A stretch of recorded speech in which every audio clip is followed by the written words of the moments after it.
This video is made possible by Tab for a Cause. It's a completely free Chrome extension that donates to charity every single time you open a new tab in your browser, and starting right now, they're donating to the NAACP Legal Defense Fund until they hit 15 million hearts donated. You can sign up now and donate to the National Association for the Advancement of Colored People at tab.gladly.io/Volksgeist. It's completely free.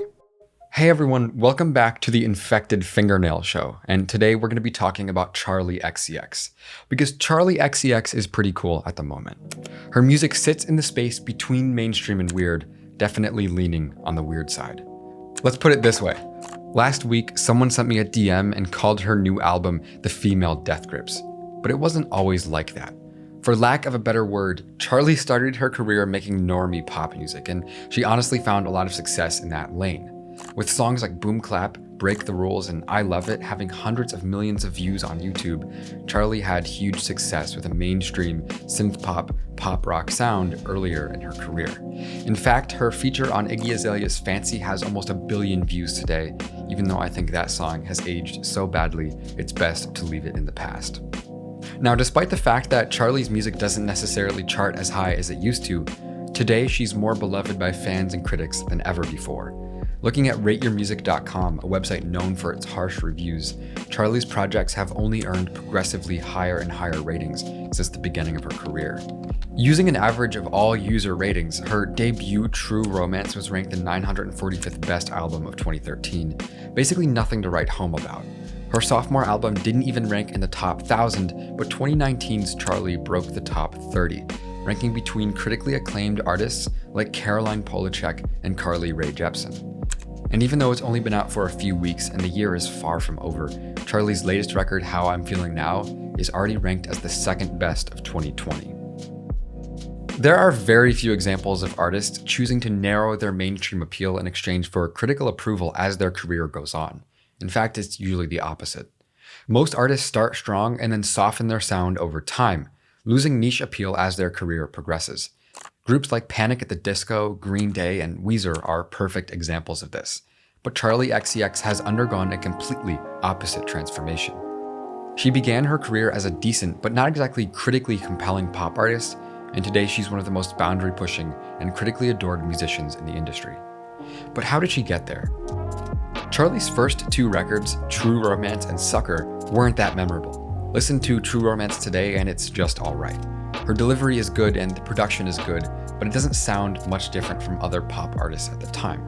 But critics did give Charli's first 2 records decent reviews for a lot of the stylistic choices she was making, especially the way she took inspiration from a variety of genres like 80s synth-pop and late 90s, early 2000s girl groups. I think the Pitchfork review for True Romance says it best. Charli's early music was radio-ready and outsider-friendly at the same time. And from what I know, this element of niche appeal came from Charli's appreciation for Myspace and all of the electropop sounds that originated there. During this time, like I mentioned earlier, Charli had a number of international hits like Boom Clap, Icona Pop's I Love It, and her feature on Iggy Azalea's Fancy. And I think Charli easily could have turned herself into a Taylor Swift or an Ariana Grande after her second album, but instead she completely switched up her style. After 3 years off from releasing music, Charli dropped 2 mixtapes in 2017, and both of them presented a huge shift in her sound and presentation. Number One Angel wasn't reviewed as positively as Pop 2, but both of them have a similar style, PC Music. PC Music is a record label and art collective from London that works with a number of experimental pop artists, many of which take inspiration from internet culture for their personas and looks. The sound of PC Music is characterized by pitch-shifted feminine vocals and bright synthetic sounds that come together to create a surreal, exaggerated, postmodern take on traditional pop music. Executively produced by the founder of PC Music himself, Charli's 2017 mixtapes leaned heavily into that sound, and they ended up being the most positively reviewed projects of her career so far.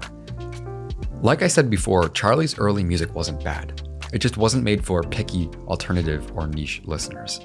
But all of that changed in 2017 when she switched up her style totally. Today, Charli is one of the best reviewed pop artists in the industry. Her 2019 record, Charli, was seen by many as one of the best albums of the year, with even Anthony Fantano giving it a 9 out of 10. Charli, like her previous mixtapes, is produced in a strange and experimental way. creating progressive songs that feature meditative, rhythmic lows and shiny, colorful drops. Charli's latest album, How I'm Feeling Now, really confirmed to everyone that she's leading the next generation of pop stars.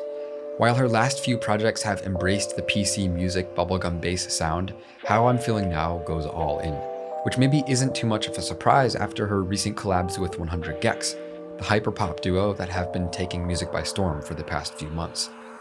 In fact, the songs Claws and Anthems were produced by 100 gecs Dylan Brady, and you can easily tell that's the case. Like the rest of 100 gecs production, these songs are pretty crazy. But the thing about that craziness is that it's quickly becoming normal. And I can almost promise that we're going to begin hearing top 40 and even top 10 songs that sound like this pretty soon. Because Charli XCX has gone from a normie pop star to a brilliant, boundary-pushing tastemaker. I can just tell that in 1 or 2 years there are going to be a ton of artists that sound like her. The scene is already growing with people like Slater, 100 gecs, Sophie, and Dorian Electra leading music into a shiny, colorful internet future. And Charli XCX has become their ambassador to the mainstream. Ultimately, she's one of the most influential musicians at the moment, and it only makes sense that she released the first proper quarantine pop album. Life as a whole has changed, and Charli XCX is going to change the sound of music with it. If you want to save the environment, feed the hungry, donate to NAACP's Legal Defense Fund, or support a number of different humanitarian causes, all for free while browsing the web, you can go to tab.gladly.io/Volksgeist. Tab for a Cause puts 2 or 3 small ads on your new tab page and then donates that ad revenue to charity.